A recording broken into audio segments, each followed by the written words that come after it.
एक समय की बात है, जूनागढ़ नाम के जंगल में मौसम बहुत ही शानदार होता है। उस जंगल में सभी पशुओं और पक्षी खुशी खुशी रहते थे। उस जंगल में एक चिड़िया भी रहती थी जिसका नाम था टूनी। टूनी ने एक पेड़ पर घोंसला बनाया था।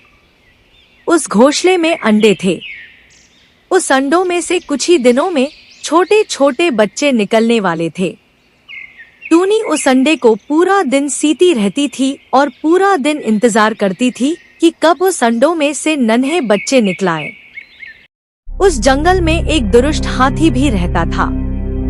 वो जंगल में जाता था तो रास्ते में जो भी पशु और पक्षी मिलते थे उसे कुचल डालता था और लात मार के भगा देता था।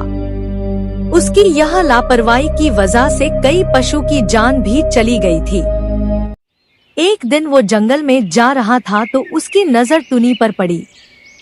वो टुनी से बोलता है कि टुनी, तुम अपने अंडे को लेकर दूसरी जगह चली जाओ क्योंकि मुझे ये पेड़ गिराना है, क्योंकि ये मेरे रास्ते के बीच में आ रहा है। अरे भगवान के लिए ऐसा मत करो, क्योंकि कुछ ही दिनों में से अंडों में से बच्चे निकलने वाले हैं, इसलिए मैं मेरे अंडे दूसरी जगह नहीं ले जा सकती। मैं कोई परवाह नहीं करता, मुझे तुम्हारे अंडे टूट जाए या सही सलामत रहे, मुझे कोई परवाह नहीं। मैं आखिरी बार कह रहा हूँ, तुम अपने अंडे को लेकर दूसरी जगह चली जाओ। फिर टुनी वहीं पर बैठी रहती है क्योंकि वो दूसरी जगह नहीं जा सकती। दुष्ट हाथी पेड़ को टक्कर मारता है और टुनी का घोंसला नीचे गिर जाता है और उसमें जो अंडे थे वो भी टूट जाते हैं। टुनी हाथी से बोलती है कि अरे दुष्ट हाथी, मैंने तेरा क्या बिगाड़ा था जो तूने मेरे अंडे तोड़ दिए। देखना, एक दिन भगवान तुझे जरूर इसकी सजा देंगे।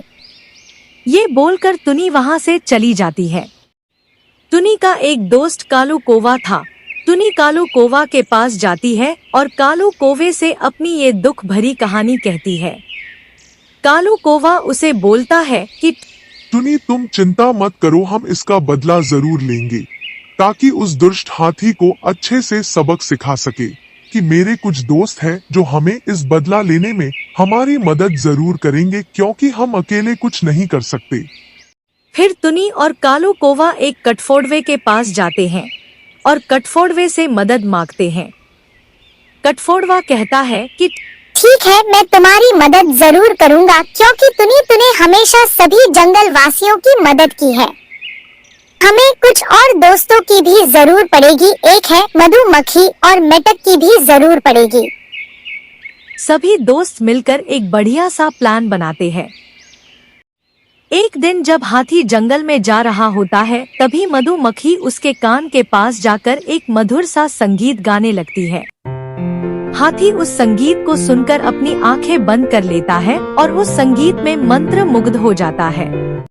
जैसे ही हाथी अपनी आंखें बंद करके संगीत सुन रहा होता है तभी कटफोड़वा मौके का फायदा उठाकर हाथी के पास जाकर हाथी की आंखें फोड़ देता है।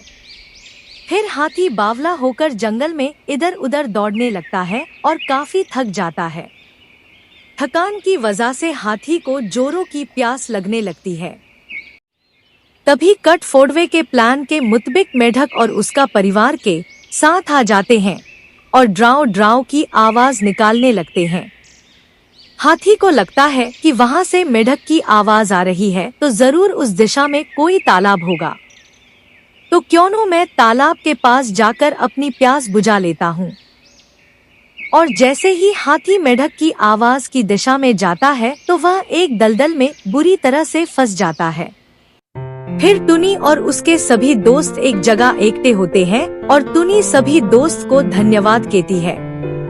तो बच्चों, इस कहानी से हमें ये सीख मिलती है कि हमें जब भी बड़ी चुनौती आती है तो हमें घबराना नहीं चाहिए, बल्कि एकता के साथ हमें उस चुनौती से लड़ना चाहिए।